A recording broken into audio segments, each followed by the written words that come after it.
నమస్తే, నేను Rajesh. Welcome to big debate. ఇక ఫోన్ ట్యాపింగ్ కేసులో సిట్ విచారణకు మరి కాసేపట్లో కేసీఆర్ హాజరవబోతున్నారు. మరి కాసేపట్లో సిట్ విచారించబోతుంది. 3 గంటలకు కేసీఆర్ను నందినగర్లోని ఆయన నివాసంలోనే సిట్ బృందం విచారించబోతుంది. ఇప్పటికే సిట్ బృందానికి చెప్పిన అధికారులందరూ కూడా అక్కడికి చేరుకున్నారు. సో 3 గంటలకు ఆయనను విచారించబోతున్నారు. మనం చూసాం రాష్ట్ర వ్యాప్తంగా కూడా ఎంతో సంచలనం రేపిన ఈ యొక్క ఫోన్ ట్యాపింగ్ కేసుకు సంబంధించి ఇప్పటికే కొంతమంది మాజీ పోలీస్ అధికారులను విచారించారు. ఇక బీఆర్ఎస్ పార్టీకి చెందిన నేతలు హరీష్ రావును కావచ్చు, కేటీఆర్ను, సంతోష్ రావును విచారించారు. ఇప్పుడు కేసీఆర్ను విచారించబోతున్నారు. మరి ఎన్ని గంటల పాటు ఈ విచారణ ఉండబోతుంది ఏందనేది చూడాల్సి ఉంటుంది. సో ఫామ్ హౌస్లో ఉన్న కేసీఆర్ 12:40 ఆయన అక్కడ నుంచి స్టార్ట్ అయ్యి ఇక్కడికి నందినగర్కు చేరుకున్నారు. ఇక మనం చూసాం సిట్కు సంబంధించి నోటీసులకు సంబంధించి గత 2 రోజులుగా ఎలాంటి పరిణామాలు చోటు చేసుకున్నాయనేది. ముందుగా సిట్ నోటీసులు ఇచ్చినప్పుడు నేను నందినగర్లో లేను, నేను ఫామ్ హౌస్లో ఉంటాను కాబట్టి మీరు అక్కడికే రావాలి, అక్కడే విచారించాలని చెప్పినప్పటికీ సిట్ దానికి నిరాకరించింది. ఎందుకంటే మీరు ఏదైతే ఎన్నికల అప్డేట్లో ఏదైతే అడ్రస్ పెట్టారో ఆ అడ్రస్లోనే విచారిస్తాము, ఫామ్ హౌస్కు రాలేము, ఎందుకంటే చాలా వరకు ఎలక్ట్రానిక్ ఎక్విప్మెంట్స్ ఉంటాయి కాబట్టి అవన్నీ తీసుకురాలేము అని చెప్పేసి మీరు ఖచ్చితంగా నందినగర్ రావాలని చెప్పినప్పటికీ కేసీఆర్ ససేమిరా అన్నప్పటికీ నిన్న రాత్రి మనం చూసాం. రాత్రి నందినగర్లో ఎవరు లేకున్నప్పుడు కూడా అక్కడ సిట్ బృందం వెళ్ళేసి నోటీసులు అతికించి వచ్చారు, మీరు రేపు 3 గంటలకు విచారణకు రావాలని. సో ఎట్టకేలకు కేసీఆర్ వచ్చారు. మరి కాసేపట్లో విచారణ ఎదుర్కోబోతున్నారు. ఇక ఆయన విచారణ సమయంలో కేవలము ఏదైతే నందినగర్లో ఉన్న 2nd ఫ్లోర్లో ఆయనను మాత్రమే విచారిస్తారు. ఎవరిని కూడా లోపలికి అనుమతించట్లేదు. కేవలం ఒక హరీష్ రావు, కేటీఆర్, సంతోష్ తప్ప ఎవరు కూడా లోపలికి అనుమతించట్లేదు. ఇక ఆ నందినగర్ పరిసర ప్రాంతాలంతా కూడా పోలీసు ఆధీనంలో ఉన్నాయి. ఇక కేసీఆర్ను విచారిస్తున్నారన్న నేపథ్యంలో ఇటు బీఆర్ఎస్ ఒక పిలుపునిచ్చింది రాష్ట్ర వ్యాప్తంగా ఆందోళనకు. అక్కడక్కడ ఆందోళనలు చేశారు, ముఖ్యమంత్రి దిష్టిబొమ్మ దాఖలు చేశారు. ఇక బీఆర్ఎస్ పార్టీకి చెందిన నాయకులు, మాజీ మంత్రులు అందరూ ప్రస్తుతం తెలంగాణ భవన్ ఉన్నారు. మరి కేసీఆర్ను ఎన్ని గంటల పాటు విచారించే అవకాశం ఉంటుంది? సో కేసీఆర్ విచారణ తర్వాత ఈ కేసు ఒక కొలికి వచ్చే అవకాశం ఉంటుందా? ఫైనల్గానే కేసీఆర్ విచారిస్తున్నారా? సో కేసీఆర్ విచారించడాన్ని పూర్తిగా తప్పుపడుతుంది బీఆర్ఎస్ పార్టీ. ఇది ఒక కక్షపూరితంగా చేస్తున్నారు, ఇచ్చిన హామీలు అమలు చేయకుండా మేము ఏదైతే ప్రశ్నిస్తున్నామో దీన్ని డైవర్ట్ చేయడానికి చేస్తున్నారు అనేది ఆరోపణలో ఎంతవరకు కరెక్ట్, ఎంతవరకు వాస్తవం ఉంది? సో కేసీఆర్ విచారణ ఏ రకంగా చూడాలి? ఇలాంటి అంశాలన్నీ కూడా మనం చర్చిద్దాం. చర్చలో పాల్గొంటున్నారు కాంగ్రెస్ పార్టీ సీనియర్ నాయకులు దిలీప్ గారు మనకు లైవ్లో ఉన్నారు. అదేవిధంగా బీజేపీ సీనియర్ నాయకులు వెంకటరెడ్డి గారు ఉన్నారు. బీఆర్ఎస్ పార్టీ నుంచి సీనియర్ నాయకులు కర్ణ అరవింద్ గారు ఉన్నారు. మరి కాసేపట్లో సీనియర్ జర్నలిస్టు, రాజకీయ విశ్లేషకులు బండారు రామ్మోహన్ రావు గారు మనకు లైవ్లో ఉన్నారు. అరవింద్ గారు, ఎట్లా చూస్తారు? ఈరోజు కేసీఆర్ అయితే విచారించబోతున్నారు, దీన్ని ఏ రకంగా చూస్తుంది బీఆర్ఎస్ పార్టీ? ఇదంతా నేను ఇంతకుముందు అన్నట్టు ఇదంతా ఒక కక్షపూరితంగానే ఈ ప్రభుత్వం వ్యవహరిస్తుంది అనుకోవాలా? సార్, ముందుగా మీకు ప్యానెల్లో ఉన్నటువంటి పెద్దలకు మంచినీళ్ళ దండాలు సార్. నమస్కారాలు, గుడ్ ఆఫ్టర్నూన్. నమస్తే. ఇవాళ సిట్ ఏదైతే వివరిస్తున్నటువంటి తీరు ఏదైతే ఉందో ఇది పూర్తిగా చట్ట విరుద్ధము అనేటువంటి విషయాన్ని స్వయంగా కేసీఆర్ గారు చెప్పినటువంటి నేపథ్యాన్ని చాలా స్పష్టంగా కనిపించింది. మీరు గమనిస్తే గనక హరీష్ రావు గారు వాళ్ళ బావమరిది సుజన్ రెడ్డి గారి పైన ఆధారాలతోని బయటపెట్టిన రోజు ఆయనకు నోటీసులు ఇస్తారు, ఆయనని సిట్కు హాజరు కమ్మని చెప్పి చెప్తారు. ఆ తర్వాత కేటీఆర్ గారికి సిట్ నోటీసులు ఇస్తుంది, హాజరు కామని చెప్పి చెప్తుంది. ఆ తర్వాత జోగినపల్లి సంతోష్ కుమార్ గారిని నోటీసులు ఇచ్చి హాజరు కామని చెప్తుంది, పోయినరు. ఇవాళ కేసీఆర్ గారు కూడా తప్పకుండా నేను హాజరవుతాను అనేటువంటి విషయం చెప్పి ఇవాళ హాజరవుతున్నటువంటి వ్యవహారాన్ని కూడా మీరు గమనించారు. సార్, నేను ఇక్కడ ఒక విషయాన్ని చాలా స్పష్టంగా చెప్పదలుచుకున్నా. ఇవాళ కాంగ్రెస్ పార్టీ చాలా స్పష్టంగా డైవర్ట్ పాలిటిక్స్ ఏ పద్ధతిలో అయితే చేస్తుందో మీరు చాలా స్పష్టంగా అర్థం చేసుకుంటున్నారు తెలంగాణ ప్రజలందరూ కూడా. ఇవాళ తెలంగాణ రాష్ట్రంలో ఏం జరుగుతూ ఉన్నది అనేటువంటి విషయాన్ని ఎవరిని పరిశీలించినప్పటికీ కూడా, ఎవరిని అడిగినప్పటికీ కూడా ఇవాళ కాంగ్రెస్ పార్టీ కొత్తగా కొలువుదీరినటువంటి కాంగ్రెస్ పార్టీ ఏర్పడ్డ తర్వాత వాళ్ళు ఇస్తామని చెప్పినటువంటి 420 హామీలు ప్రశ్నించేటువంటి క్రమంలో వీళ్ళు ఫోన్ ట్యాపింగ్ కేసు అని చెప్పి ఇవాళ తీసుకొని వస్తున్నారు.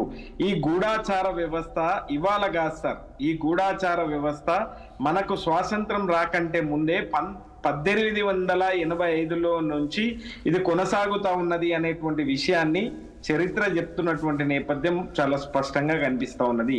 దీనికి సంఘ విగ్రహ శక్తులు ఏమైనా వస్తున్నారా, లేకుంటే లా అండ్ ఆర్డర్ కి సంబంధించినటువంటి వ్యవహారం ఒకటి ఉంటది, తర్వాత ఎవరైనా మనీ లాండరింగ్ ఎవరైనా చేస్తా ఉన్నారా అనేటువంటి దానిపైన ఫోన్ ట్యాపింగ్ అనేటువంటిది ఉంటది. అది చట్టబద్ధమే అనేది చాలా స్పష్టంగా అవగతం అయింది. అయితే ఈడ కక్షగట్టి కేసులు పెట్టి జైలుకు పంపాలి అనేటువంటి ఒక లక్ష్యంతోని ఇవాళ కాంగ్రెస్ పార్టీ కాదండి, నాకు ఒక విషయం అర్థం కాదు అరవింద్ గారు. ఇక్కడ ఈ గత 10 ఏళ్లలో మీ పైన ఆరోపణలు వచ్చాయి, ఫోన్ ట్యాపింగ్ చేశారు, కొన్ని వందల ఫోన్లు ట్యాప్ చేశారు అనేది ప్రధాన ఆరోపణ. దానిపైన విచారణ ఎదుర్కొంటే ఇక్కడ దాడి చేస్తున్నట్టు కక్షగట్టి ఎట్లా ఉంటుందని నాకు అర్థం కాదు. దయచేసి మంచి ప్రశ్న సార్. అయితే ఇవాళ మొన్న మీరు గమనిస్తే పంచాయతీ ఎన్నికల సందర్భంలో కేటీఆర్ గారిని హాజరు కమ్మంటారు, ఆ రోజు హాజరైంది. ఇవాళ మేము బిజీగా ఉన్నాం సార్. ఇవాళ ఎలక్షన్ 10 రోజులు లేదు, 10 రోజులు ఎలక్షన్ లేదు. మున్సిపల్ ఎలక్షన్ లోపల మేము కొట్లాడాలి, క్షేత్రస్థాయిలో తిరగాలి. ఇవాళ కాంగ్రెస్ చేస్తున్నటువంటి విషయాలపైన మేము అవగతం చేపియాలి. ఈ కార్యక్రమాల్లో మేము బిజీగా ఉన్నప్పుడు ఇవాళ ఎందుకు అనేటువంటి విషయాన్ని అడిగినప్పుడు ఇవాళ లేదు ఇప్పుడే హాజరు కావాలి అని చెప్పి అనడము దుర్మార్గము అనేటువంటి విషయాన్ని చాలా స్పష్టంగా తెలంగాణ ప్రజలందరూ కూడా అవగతం చేసుకున్నారు. ఇప్పటికే దారి పొడుగున కేసీఆర్ గారికి వస్తుంటే వారి అభిమానాన్ని చాటుకున్నటువంటి నేపథ్యం ఉంది. తెలంగాణ రాష్ట్రాన్ని తెచ్చినటువంటి వ్యక్తి, తెలంగాణ తొలి ముఖ్యమంత్రి కేసీఆర్ గారు, తెలంగాణ జాతిపిత కేసీఆర్ గారిని ఈ టైంలో తప్పకుండా సిట్టు విచారణకు నేను హాజరవుతాను అనేటువంటి విషయాన్ని కేసీఆర్ గారు చెప్పిండ్రు. ఇవాళ తను వచ్చి ఇవాళ నందీనగర్ లో 3 గంటల ప్రాంతంలో అది ప్రారంభం కూడా అవుతుంది. సార్, ఇంత సహకరిస్తా ఉన్నా కూడా ఇట్లాంటి వ్యవహారం ఏదైతే చేస్తా ఉందో ఇది కాంగ్రెస్ పార్టీ వాళ్ళ పతనానికి వాళ్ళు అడుగులేస్తున్నారు అనేటువంటి విషయాన్ని ఇప్పటికే తెలంగాణ రాష్ట్రంలో ఉన్నటువంటి బుద్ధిజీవులు, మేధావులు అందరు కూడా చెప్తా ఉన్నారు. ఈ రకంగా ఉండదు. ఇవాళ ప్రజాస్వామ్యంలో ప్రజలే సార్ అంతిమ న్యాయ నిర్ణేతలు. మీరు మమ్మల్ని మున్సిపల్ ఎలక్షన్ లోపల మమ్మల్ని బిజీ చేయాలని చెప్పి ఆలోచన చేసి, లేదు కేసులు పెట్టాలని చెప్పి ఆలోచన చేసి, నోటీసులు ఇచ్చి ఇట్లా చేయాలని చెప్పి మీరు ఎన్ని ప్రయత్నాలు చేసి దిలీప్ గారు నా ఆడియో వినపడుతుందా? కాస్త ఇబ్బంది పడుతున్నట్టున్నారు, ప్రాబ్లం ఉన్నట్టుంది. రైట్, కాల్స్ వస్తున్నాయి, ఆన్ చేస్తే కట్ అయిపోతుంది. రైట్, దిలీప్ గారు ఏంటి ఇప్పుడు కేసీఆర్ ను విచారించబోతున్నారు, మరి కాసేపట్లో విచారిస్తున్నారు. ఎట్లా చూస్తున్నారు మీరు ఈ కేసుకు సంబంధించి? వీళ్ళేమో తప్పుపడుతున్నారు, కేసీఆర్ని విచారించి అసలు తెలంగాణ జాతిపిత, అసలు తెలంగాణ తెచ్చిన నాయకుడు, అసలు చావు నోట్లో కాలు తల పెట్టేసి 10 రోజుల్లో నిరాదీక్ష చేసిన వ్యక్తిని ఈరోజు కక్షగట్టి ఆ ఏజ్ అని కూడా చూడకుండా ఈ రకంగా వేధింపులకు గురి చేశారని చెప్పేసి ఈరోజు బీఆర్ఎస్ పార్టీ తీవ్రంగా ఖండిస్తుంది. యాక్చువల్లీ సిట్ విచారణలో ఏ విధమైన తప్పు ఉందని అనుకోను. ఎందుకంటే ఆ ఫోన్ ట్యాపింగ్ సందర్భంగా రకరకాల లీకులు మనకు ఆఫీసర్లు మాట్లాడిన లీకులన్నీ పేపర్లో వచ్చింది. వాళ్ళు చెప్పింది ఏంటంటే మేము ఒక దాదాపు 6,000 టెలిఫోన్లు ట్యాప్ చేసాం, ప్రైవేట్ సంభాషణలు విన్నాం, తర్వాత ఎక్కడైతే ఎలక్షన్ లో అధికార ప్రతినిధులు ఉన్నారో వాళ్ళకి డబ్బులు మా వాహనాల్లో చేరవేశాం ఈ ట్యాపింగ్ ద్వారా. తర్వాత ఎక్కడైతే అపోజిషన్ వాళ్ళు ఉన్నారో వాళ్ళ దగ్గర మేము డబ్బులు పట్టుకున్నాం అని ఇవన్నీ చెప్పిన తర్వాత ఇంత దారుణమైనటువంటి మిస్యూజ్ జరిగిన తర్వాత ఇది ఏమి చేయడానికి మీరు వీలు లేదు అనే విషయాన్ని ఎట్లా అంటారండి మీరు? ఏంటంటే వాస్తవాలు అవసరం ఉంది. కేసీఆర్ అన్నాడు కదా, నాకు విజువల్ కనపడుతుందా, వాయిస్ వస్తుందా? వినపడుతుంది, మాట్లాడండి. కేసీఆర్ అన్నాడు, ఏమన్నాడంటే ఈ రాధాకృష్ణరావు అనే పేరు తీస్తే 100 మందిలో వాడు గుట్టంగాడు, నాకు ఇంటెలిజెన్స్ రిపోర్ట్ వస్తున్నాడు, ఎట్లా కలెక్ట్ చేస్తున్నాడో నేను చూస్తా అన్నాడు. అంటే ఆయన అఫీషియల్ గా తను చెప్పానని కానీ, లేదా నాకు తెలిసి హరీష్ గాని, కవిత గాని, కేటీఆర్ గాని, అఫీషియల్ గా సంతోష్ గాని మీరు చెయ్యండి అని వాళ్ళకి ఆదేశాలు ఇచ్చే అవకాశం లేదు. ఎందుకంటే వాళ్ళు ఇవ్వడానికి పవరే లేదు, హోమ్ సెక్రటరీ పర్మిషన్ ఇవ్వాలి. అది లేకుండా అత్యుత్సాహంతో ఆఫీసర్లు చేసినటువంటి దురాఘాతాలు. ఇది ఎప్పుడు గతంలో లేదు. ఇండిపెండెంట్ ఇండియాలో మీరు ఎప్పుడు చూసినా ఈ కంటిన్యూస్ గా టెలిఫోన్ ట్యాపింగ్ అవుతుందండి. మీకు తెలుసు అనుకుంటా నేను. టెలిఫోన్ ట్యాపింగ్ జరగకుండా ఇంత పెద్ద దేశాన్ని పోలీసులు రక్షించలేదు. అది 100% జరగాల్సిందే. అయితే ఏంటంటే వాళ్ళ కన్సర్న్ దేశ భద్రతకు సంబంధించి లేదా టెర్రరిస్ట్ యాక్టివిటీకి సంబంధించి ఇట్లాంటి దొంగ నోట్లకు సంబంధించిన కన్వర్జేషన్ మీకు నాకు ఉంటే అదే వాళ్ళు అన్అఫీషియల్ గా 3 నెలలు రికార్డ్ చేసి వాము ఏదో డేంజర్ ఉందని చెప్పి తీసుకెళ్లి ఆఫీసర్ల ముందు పెట్టి మాకు పర్మిషన్ ఏంటి సార్ అడిగితే పాత చింపేసి ఫ్రెష్ గా పర్మిషన్ 3 నెలలకు ఇస్తారు. ఈ 3 నెలల పర్మిషన్ లో కనుక వాళ్ళు చెప్పిన అంశాలు లేకపోతే వాళ్ళు పర్మిషన్ ఎక్స్టెన్షన్ ఇవ్వరు, దాన్ని రద్దు చేస్తారు. చేయడమే కాకుండా గతంలో 3 నెలలు ఏవైతే రికార్డ్ చేసి చింపాలని డిస్ట్రాయ్ చేయమంటారు. అంత సిస్టమేటిక్ గా ఫోన్ ట్యాపింగ్ పర్మిషన్స్ ఉంటాయి. అది నాకు తెలిసి ఏ పర్మిషన్ కూడా ఎవరికి లేదు. ఇదంతా వీళ్ళు కావాలని చేసినటువంటి దౌర్జన్యం, దుర్మార్గం తప్ప, దారుణం తప్ప మరొకటి కాదు. వీళ్ళు ఏం చెప్పారు, ఇంకా పెగాసిస్ సాఫ్ట్వేర్ ఇజ్రాయెల్ పోయి తెచ్చుకున్నా ఉన్నారు. దానికి 6 కోట్లు ఈ అధికారుల జీతాలను పెట్టారా? వీళ్ళే ఇచ్చారు, టీఆర్ఎస్ వాళ్ళు. 6 కోట్లు ఎక్కడ వీళ్ళదు. తీసుకొస్తే పెగాసిస్ లో డేంజర్ ఏంటంటే, మీరు పార్లమెంట్ డిబేట్ లో ఉంటారు, అది మీ నెంబర్ నా నెంబర్ ఫీడ్ చేస్తే ఇక మొదలుపెట్టి మీరు ఇచ్చే text message, voice message, emails, ఆ మెసేజ్ మొత్తం రికార్డ్ చేసి ఉంటుంది. 2 రోజులు వేస్తాను. అదంతా కూడా ఆర్డినరీ పర్సన్ 6,000 ఫోన్లు ట్యాప్ చేయడం అంటే ఏంటి? సో పెగాసిస్ సాఫ్ట్వేర్ ఈ రోజు అందరి అధికారుల దగ్గర ఉంది. పార్టీషన్స్ అని అనను కానీ పోలీస్ అధికారి ఎవరైనా సరే అబోవ్ ఎస్పీ స్థాయిలో ఉన్న అధికారిని మీరు అడగండి, వాళ్ళ దగ్గర పెగాసిస్ సాఫ్ట్వేర్ ఇన్స్టాల్ అయి ఉంది. ఎక్కడిది ఇది? దీనికి ఎవరు పర్మిషన్ ఇచ్చాడు? అఫీషియల్ అంటే ఇయ్యలేదంటారు. మరి డబ్బులు ఎక్కడ ఉంటే చెప్పరు. ఇంత దారుణాలు జరిగినాక నువ్వు ఈయన విచారించద్దు, వీళ్ళు అల్టిమేట్ గా తప్పించుకోవచ్చు, అధికారులే చేయకపోవచ్చు. ఎందుకంటే అధికారిని ఇచ్చేసారని చెప్తున్నాడు.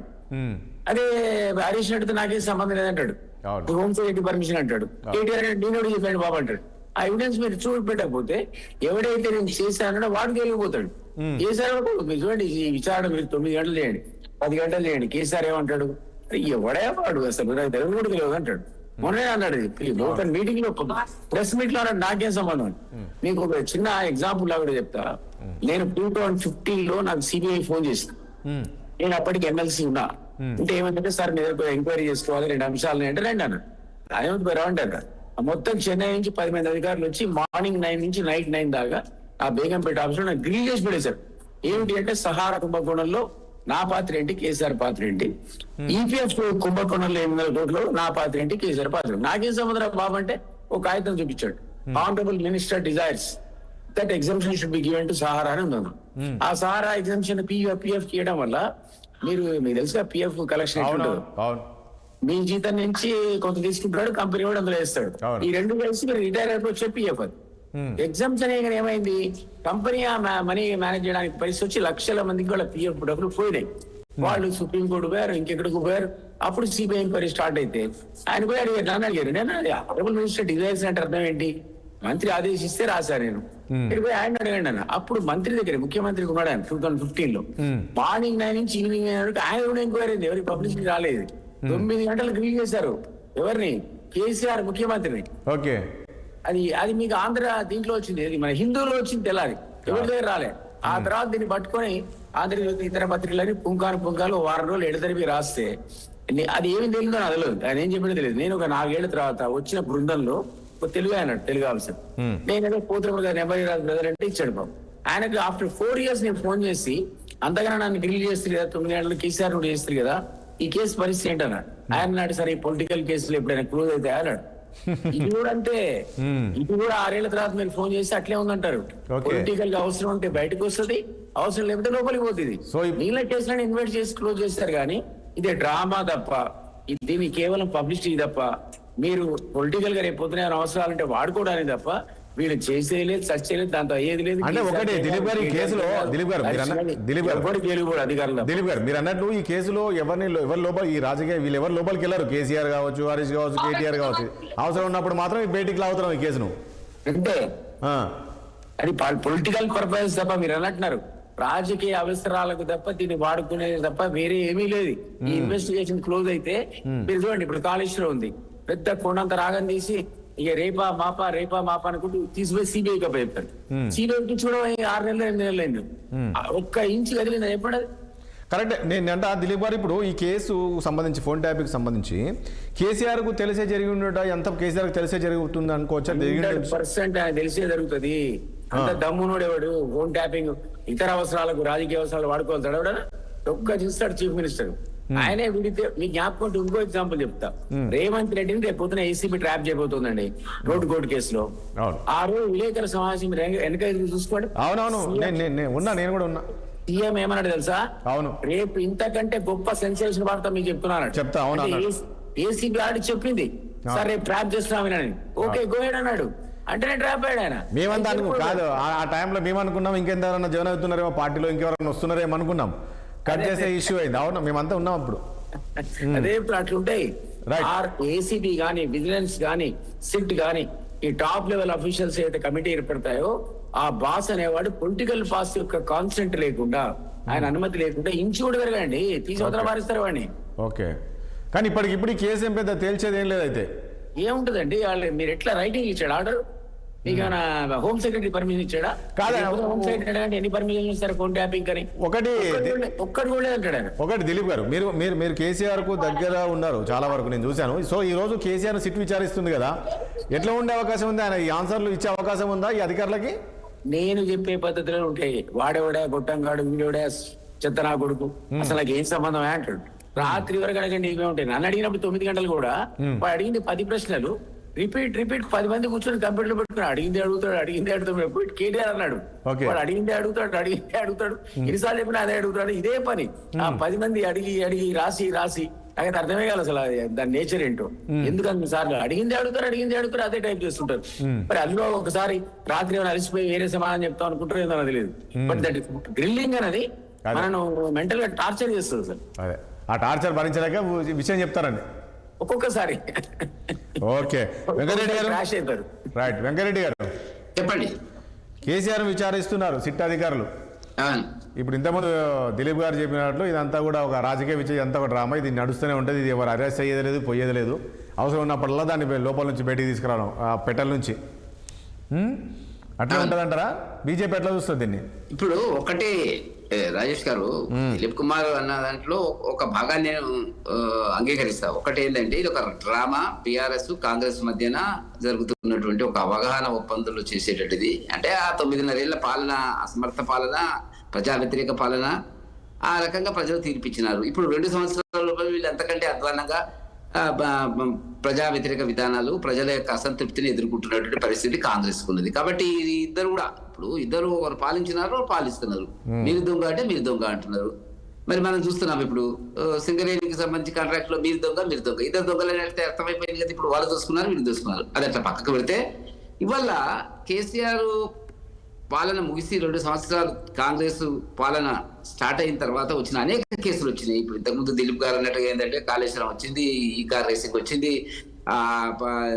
గొర్రెలకు సంబంధించిన స్కామ్ వచ్చింది, విద్యుత్ శక్తి కొనుగోలు వచ్చింది, నయం కేసు ఏమైందో ఇంతవరకు చెప్పలేదు. మరి బాగా తెలుసు మరి దిలీప్ గారికి నయం కేసు చార్జ్ చేశారు, ఆస్తులు అటాచ్ చేశారు కదా. ఏం చేశారు? నయం కేసుకు సంబంధించిన ఆస్తులు అటాచ్ చేశారు కదా నిన్న మొన్న. ఆస్తులు అటాచ్ చేసినారు. అటాచ్ చేసినట్టు దాంట్లో ఆయన దోసుకున్నది ఎంత అనేది చెప్పాలి కదా. అక్కడి నుంచి ఇక్కడ దాకా లెక్కలు దొరుకుతలేవు. చెప్పాలి కదా, ప్రజలకు చెప్పాల్సిన బాధ్యత ఉంది. అనేక మంది ప్రజలను మోసం చేసిండు కదా. ఒక భాగం నేనేమంటున్నా అంటే, ఈ కేసులు అరవింద్ గారు అన్నట్టుగా ఏంటంటే, మా ఎన్నికలు వచ్చినప్పుడే తీసుకొస్తున్నారు అట్లా అని నేను అనుకోవడం లేదు. ఎందుకంటే 2 సంవత్సరాల లోపల వాళ్ళ పాలనకు సంబంధించిన అనేక కేసులు ఎప్పుడప్పుడు ఎన్నికలు వస్తున్నాయి. మన గ్రామ పంచాయతీ వచ్చింది, ఇప్పుడు ఇది వచ్చింది, ఇంకా రేపు ఇంకొకటి రావచ్చు. సమస్య అది కాదు. ఏ కేసు అయినా కూడా దీంట్లో స్పష్టంగా ప్రజలకు ఉన్నటువంటి అవగాహన, వాళ్ళకు వదిలేయండి, ప్రజలకు ఉన్నటువంటి అవగాహన, ఫోన్ ట్యాపింగ్ జరిగింది అనేటువంటిది అనేక మంది బాధితులు కంప్లైంట్ చేసినటువంటిది. ఇప్పుడు సంధ్యా కన్వెన్షన్ సంబంధించిన యజమాని చేసినాడు. మా విశ్వేశ్వరరెడ్డి గారు కూడా నా ఫోన్ ట్యాప్ అయింది అన్నాడు. ఈటల రాజేందర్ గారు అన్నారు, రఘునందరావు గారు అన్నారు, కాంతివర్ధన్ బండి సంజయ్ గారు అన్నారు. అందరు ఫోన్లు ట్యాప్ అయిన సొంతంగా మా ఆయనది, మా భర్తది అయింది అని చెప్పినారు. ఫోన్ ట్యాప్ అనేటువంటిది వాస్తవం అండి. నిజం కాదండి వెంకటరెడ్డి గారు, మీరు అన్నట్లు ఆ మధ్యలో బీఆర్ఎస్ గవర్నమెంట్ సమయంలో చాలా మంది మంత్రులు కూడా ఫోన్లు వాడలేదండి. నాకు తెలిసి చాలా మంది వాడలేదు. ఫోన్లు చేస్తే లిఫ్ట్ చేసేవాళ్ళు కాదు, వాట్సాప్ కాల్ కూడా లిఫ్ట్ చేయకుంటుండే, తర్వాత మాట్లాడమంటుండే. అవును, ఇప్పుడు ఏంటంటే, గత ఎన్నికల లోపల కోమటిరెడ్డి రాజగోపాల్ రెడ్డి గారు మునుగోడు నుంచి పోటీ చేసినప్పుడు, రఘునందరరావు గారు దుబ్బాక నుంచి పోటీ చేసినప్పుడు మనం చూసినాము. Point to point, minute to minute ఆ వెహికల్స్ ఎక్కడ మూవ్ అవుతున్నాయి, ఏం చేస్తున్నది, సరే ఎవరి బాధలు వాళ్ళకు ఉంటాయి. సంబంధించినటువంటి ఏదైనా మెటీరియల్ కానీ ఇతరత్ర కానీ వెళ్ళడం జరిగినప్పుడు పట్టుకున్న పరిస్థితి మనం చూసినాం. సిద్దిపేట అటు ఇటు తిప్పి, ఇది తప్పకుండా మనకు వాస్తవం అనేటువంటిది తెలిసిపోయింది. ఇప్పుడు వాళ్ళు ఏదో నీతులు చెప్తున్నారు, మేము శుద్ధ పూసలము, తెలంగాణ తెచ్చినాము, ఏం తెచ్చింది ఏంది, చేసింది ఏముంది, ప్రజలు ముందు మద్దతు ఇచ్చినారు, మీరు తెచ్చినారు, అనుభవించినారు. 9.5 ఏళ్ళు చాలా ఇంకా చెప్పాలా? మీరు తెచ్చిన తెలంగాణ 9.5 ఏళ్ళు మీ కుటుంబ సహితంగా అనుభవించినారు. అవినీతిని అనేక రకాలుగా మీరు కోట్లు దుర్వినియోగం చేస్తున్నారు. ప్రజలు, ఉద్యమకారులందరినీ పక్కకు పెట్టినారు. మీరు చేసింది గొప్పతనం ఉంది చెప్పరాదా? అంటే మీరే తెచ్చారా తెలంగాణ? మీ ఖమ్మంలో ఎంత నిరసన పరిశుద్ధమైన దీక్ష చేసినారో అందరికీ తెలిసింది. అవన్నీ ఎందుకు అనేక వీడియోలు ఉన్నాయి, లైవ్ లో ఉన్నారు కదా దిలీప్ కుమార్ గారు. ఆయన చాలా బాగా చెప్తారు నాకంటే ఎక్కువ, ఎందుకంటే ఆయనతో ఉన్నాడు కాబట్టి. నేనేమంటున్నా అంటే ఇవాళ ఇంత పెద్ద రాద్ధాంతం చేయాల్సిన అవసరం ఏముందండి? మీరు మా అడ్రస్ ఉంది, అడ్రస్ మీరు స్పీకర్కి ఇచ్చిన ఆఫీసు అడ్రస్ ఏదో చెప్పాలి కదా. ఫామ్ హౌస్ ఉందా, ఇక్కడ హైదరాబాద్ ఆఫీస్ ఉందా, ఇంకా వేరే దగ్గర ఎక్కడన్నా ఉందా?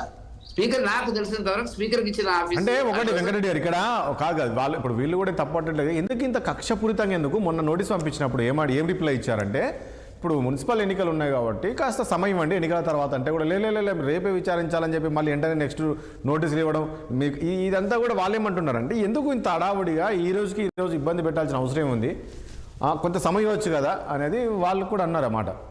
ఒక 10 రోజుల లోపల నిజమే కావచ్చు, కానీ ఒక 10 రోజుల లోపల హరీష్ రావు గారితో స్టార్ట్ అయ్యి కేటీఆర్ తో స్టార్ట్ అయ్యి మళ్ళీ సంతోష్ కుమార్ వరుస క్రమంలో వస్తుంది కదా. ఇది 10-15 రోజుల నుంచి నడుస్తుంది కదా హరీష్ గారి. కొత్తగా వచ్చినటువంటిది ఏం లేదు. దాని కక్ష కాదు, మీరు నేరస్తులు, మీరు పైనుంచి ఊడిపడ్డ తామర పువ్వు, పరిశుద్ధమైన తామర పువ్వు అని మీరు చెప్పుకున్నారు. మీకు ఏం బాధ చెప్పరాదు? ఒక పోయి ఎట్లా పోయి ఇంతసేపు కూర్చొని వచ్చి టీ ఇస్తే తాగి సమాధానం మీదేం లేనప్పుడు ఎందుకు? మీరు దాన్ని ఇరుక్కున్నారు, నిండా మునిగి ఉన్నారు. ఏమడిగితే ఏమవుతుందో వాళ్ళేం చెప్పిండ్రో వీళ్ళేం చెప్పిండ్రో, వాళ్ళ దగ్గర సాక్ష్యాలు లేదో, వ్యక్తుల యొక్క ప్రైవేట్ జీవితంలోకి చూసిండ్రు, ఆర్థిక ప్రయోజనాల కోసం మీరు అనేక మంది దగ్గర డబ్బులు వసూలు చేసిండ్రు, బ్లాక్ మెయిల్ చేసిండ్రు, రాజకీయంగా చేసిండ్రు, అన్ని రకాలుగా చేసి వాళ్ళ మీరు శుద్ధపూసలాగా మాట్లాడితే మేము ఇంత పరిశుద్ధంగా ఉన్నాము. మీకు పరిశుద్ధంగా ఉంటే పోరాదురా, అక్కడ ఏం చెప్తారో చూడరాదురా, వాళ్ళు ఏం డిస్ప్లే ఇస్తారో, వాళ్ళు ఇచ్చే సమాచారం ఏం పెడతారో తెలుస్తుంది కదా మీకు. మీరు మూసీ నదులు ఎందుకు దానికి సంబంధించినటువంటి కంప్యూటర్లు అన్ని కూడా పడేసినారు? ఇవన్నీ ఎందుకు చెప్తారండి? అంటే మీరు ఎప్పుడైనా ఒప్పుకున్నారా? ఏదైనా ఒక కేసులు ఒప్పుకున్నారా? నిండా మునిగే పద్ధతి లోపల, అవినీతిలో మునిగే పద్ధతి లోపల మీరు పాలన చేసినారు, దాడి చేసినారు. ఒకటి వెంకటరెడ్డి గారు ఒక పాయింట్ చెప్పండి. ఇప్పుడు ఏదైతే మీరే అంటున్నారు ఇదంతా కూడా బీఆర్ఎస్ పార్టీ కాంగ్రెస్ ఒకటి బీఆర్ఎస్ కాంగ్రెస్ అవగాహనతో నడుస్తున్న డ్రామా. నేను అడుగుతున్నాను, నేను ఒక విషయం, నా క్వశ్చన్ ఇంకా పూర్తి అవ్వాలి దయచేసి. నేనేమంటున్నా, ఇప్పుడు ఈ సిట్ మీద మీకు నమ్మకం ఉందా బీజేపీకి, లేక మీరు కూడా ఏమైనా సిబిఐ విచారిస్తే బాగుంది అనుకుంటారా? డిమాండ్ చేస్తే సిబిఐకి ఇస్తే బాగుంటది, కానీ ఇప్పుడు దీన్ని ముందుకెళ్తుంది. ఏ ఒక్క కేసులో రాజేష్ గారు చెప్పండి, ఒక్కటైనా ఎఫ్ఐఆర్ ఛార్జ్ షీట్ ఇస్తున్నారు వాళ్ళ మీద? కనీసం ఇదన్నా చేయాలని మేము కోరుకుంటే వాళ్ళ పాలు నీళ్ళు బయటకు వస్తాయి. చెప్పాలి కదా, ప్రజలు ఎదురు చూస్తున్నారు ఏం జరుగుతుంది అనేటువంటిది. డైలీ సీరియల్ లాగా ఇది నడిపించే పద్ధతిలో ఉండడం అనేది మంచిది కాదు. ఎన్నాళ్ళు నడుపుతారు? ఏ ఒక్క కేసులో మీకు ఈ కార్ రేసింగ్ లో ఏముందండి? ఒక అరవింద్ కుమార్ గారు ఆ పర్మిషన్ రావాలి డిఓపోటీ నుంచి. మరి ముఖ్యమంత్రి గారు ఇప్పుడంటే లేడు, కానీ వెంకటరెడ్డి గారు ఒక నిమిషం, కేసీఆర్ నివాసం దగ్గర మా ప్రతినిధి ఉన్నారు. ఇప్పుడే విచారణ స్టార్ట్ అయిందంటే ఒకసారి మనం అక్కడ లైవ్ తీసుకొని మళ్ళీ మనం కలుద్దాం. మహేందర్, విచారణ ప్రారంభమైందని తెలుస్తుంది. ఎంతమంది అధికారులు కేసీఆర్ విచారిస్తున్నారు? కేసీఆర్ను సెకండ్ ఫ్లోర్లో విచారిస్తున్నారని తెలుసు, ఆయన అక్కడే సెకండ్లో ఉంటారు కాబట్టి. కేసీఆర్ ఒక్కరే ఉన్నారా? కేసీఆర్ ఒక్కరినే విచారిస్తున్నారా, లేక ఆయనతో పాటు ఇంకా న్యాయవాదులు కావచ్చు, లేదంటే కేటీఆర్ ఎవరైనా ఉన్నారా?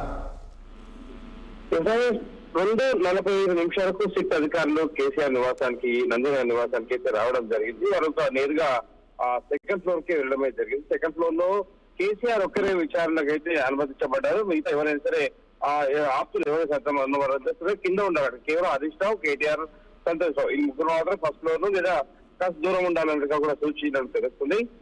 ఇప్పుడు సిట్ అధికారులు విచారణ మొదలు పెడుతున్నారు.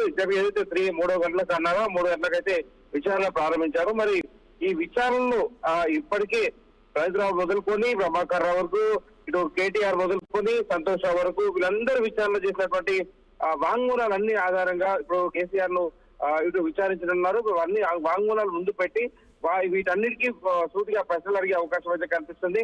మరి గత ప్రభుత్వంలో అంటే బీఆర్ఎస్ హయాంలో జరిగినటువంటి ఫోన్ ట్యాపింగ్ తో ఎవరు లాభపడ్డారు, ఎందుకు చేయాల్సి వచ్చింది, రాజకీయంగా ఇటు వ్యాపార పరంగా రాజకీయంగా వేరు, వ్యాపారవేత్తలు కూడా వేరు. ఇప్పుడు వరుసగా వ్యాపారవేత్తలు కూడా ఒక్కొక్కరిగా ఫోన్ ట్యాప్ జరిగింది, మమ్మల్ని బెదిరించి బ్లాక్ మెయిల్ చేసి ఎలక్ట్రాల్ బాండ్ తీసుకోవాలని వ్యాపారవేత్తలు అంటున్నారు. ఏకంగా ముఖ్యమంత్రి రేవంత్ రెడ్డి సైతం నా ఫోన్ ట్యాప్ చేశారు అనేటట్టుగా చెప్పారు. So so phone tapping Mahender ఒక పాయింట్, మహేందర్ ఒక నిమిషము. ఇక్కడ కేసీఆర్ను ఇప్పుడు మనం చూసాం, సంతోష్ రావును 3 గంటల నుంచి విచారించారు, హరీష్ రావును కేటీఆర్ను దాదాపు 7 గంటల పాటు విచారించారు, ఉదయం 11 గంటల నుంచి. సో కేసీఆర్ 3 గంటల నుంచి ఎన్ని గంటలు విచారణ ఎదుర్కొనే అవకాశం కనబడుతుంది, ఎన్ని గంటలు విచారించే అవకాశం కనబడుతుంది? ఎందుకంటే ఆయన ఏజ్ రీత్యా, అదేవిధంగా ఇటు ఆరోగ్యం కూడా బాగాలేదు కాబట్టి ఒక 2 గంటలు 3 గంటలు విచారించి సిట్ అధికారులు వచ్చే అవకాశం ఉందా, లేక రాత్రి 10-11 వరకు విచారించే అవకాశం ఉంటుందా? దీంట్లో అప్పుడు ఉన్నటువంటి మంత్రులు అయినటువంటి మొదట హరీష్ రావు నోటీస్ వచ్చినప్పుడు 1 గంట పాటు విచారణ జరిగి బయటకు వస్తారేమో, కానీ దాని 7 గంటల పాటు విచారణ కొనసాగింది. తర్వాత కేటీఆర్ కూడా అదే రీతిలో 6.5 గంటల పాటు దాదాపు విచారణ ఎదుర్కొన్నారు. సంతోష్ రావు అయితే మధ్యాహ్నం 3 గంటల నుంచి దాదాపు ఆయన 11:30 వరకు కూడా అక్కడే ఉన్నటువంటి పరిస్థితి. సో ఇప్పుడు వయస్సు రీత్యా విచారణ లేక ఇవన్నీ వాంగ్మూలాలు, ఇన్ని ప్రశ్నల నేపథ్యంలో సమయం ఎక్కువ తీసుకుంటారా, మరి ఏం జరగబోతుందనే తెలుసుకోవాలి. అందుకే కేసీఆర్ వయసు రీత్యా మరి అక్కడ ఇప్పటికే సిట్ అధికారులు ఆయన విచారించేటువంటి ప్రాంతంలో పూర్తిగా ఆయనకు తగ్గట్టు ఏర్పాట్లు చేయడం జరిగింది. ఆ ప్రాంతం అంతా కూడా చిన్నగా పరిశీలించడం జరిగింది. ఆయనకు విచారణలో ఏ మాత్రం ఇబ్బంది జరగకుండా చూసుకోవాలన్నట్టు బాధ్యత మాది అన్నట్టుగా కూడా సిట్ అయితే వీళ్ళు చెప్పిన విషయం. సో ఈ రకంగా కేసీఆర్ ను మాత్రం 3 గంటల్లో పైసలకు విచారించే అవకాశం ఉన్నట్లుగా ఎందుకంటే చాలా తీవ్రంగా అంటే ప్రభావం ఎక్కువ ఉంది ఫోన్ ట్యాపింగ్ వ్యవహారంలో. కీలకంగా ఉన్నటువంటి ముఖ్యమంత్రి వరకు వచ్చింది, మాజీ ముఖ్యమంత్రి వరకు అయితే వచ్చినట్టు అంశం అనుకోవచ్చు. ప్రణీత్ రావు ఇచ్చిన వాంగ్మూలం నుంచి మొన్న సంతరాలు ఇచ్చిన వాంగ్మూలం వరకు అనుకోవచ్చు, దాదాపు 3.5 గంటల వరకు పట్టొచ్చు. ఓకే అమ్మా మహేందర్, మళ్ళీ మీ దగ్గరికి వస్తాను. Okay, thank you. Yes Venkareddy గారు చెప్పండి. వెంకరెడ్డి గారు, సో మొత్తానికి ఈ సిట్టు విచారణకు సంబంధించి దీని మీద పూర్తి నమ్మకము లేదు అంటారు మీరు? ఇప్పుడు ఒక్కటి రాజేష్ గారు, 8-9 కేసులు ఉన్నాయి. దేంట్లో కూడా అన్ని క్లియర్ గా ఉన్న కేసులు ఫినిష్. ఆ విద్యుత్ శక్తి కొనుగోలు అయితే ఫైల్ రెడీగా ఉంది. మరి ఎందుకు ఏడలేదు? ఇప్పుడు ఒకటి చాలా సందర్భాలు మరి గవర్నర్ గా పర్మిషన్ లేదు, ఈ కార్ రేసింగ్ అని అనేక సందర్భాల్లో కాంగ్రెస్ నాయకులు భారతీయ జనతా పార్టీని విమర్శించిన సందర్భం ఉంది. మరి కానీ మీరు ఇక్కడ ఒకటి గమనిస్తున్నారా మీరు ఇక్కడ వెంకరెడ్డి గారు, మీరు మీ పార్టీ ఏంటంటే మనం గత కొద్ది రోజులుగా చూస్తుంటే, వెంకరెడ్డి గారు ఒక పాయింట్ ఇక్కడ, వెంకరెడ్డి గారు ఇక్కడ ఒక నిమిషం వెంకరెడ్డి గారు ఒక విషయం అడుగుతాను. మీరు చెప్పండి, గత 6-7 మాసాలుగా రేవంత్ రెడ్డి గారు అనేక విమర్శలు బీఆర్ఎస్ ప్రభుత్వం మీద విమర్శలు చేస్తున్నాడు. కానీ ఏ ఒక్క కేసును కూడా మేము కొలిక్కి తెస్తాము, ఆ ఛార్జ్ షీట్ చేస్తాము, జైల్లో పెడతామని గతంలో మాట్లాడినట్టుగా మాట్లాడతలేడు. కానీ ఇక్కడ ఒక విషయము వెంకరెడ్డి గారు, మీరు గమనిస్తున్నారో లేదో, మన గత కొద్ది రోజులుగా చూస్తుంటే బీఆర్ఎస్ కాంగ్రెస్ వర్సెస్ బీజేపీ అనేది కనబడుతుంది, కానీ బీజేపీ పార్టీ అనేది కనీసం ఎక్కడ కనబడట్లేదు. అంటే కనుమరుగయ్యే విధంగా చేస్తున్నారు వీళ్ళంతా, ఎక్కడో లైన్లో లేదు, ఏదో లూప్ లైన్లకు వెళ్తున్నట్లు కనబడుతుంది. ఇది గ్రహిస్తున్నారా మీరు? ఏ అంశంలో కూడా మీరు క్వశ్చన్ ఇస్తున్నారు, మీరు ఏ విషయంలో కూడా ప్రభుత్వాన్ని ఎక్కువ ప్రశ్నించట్లేదు అని.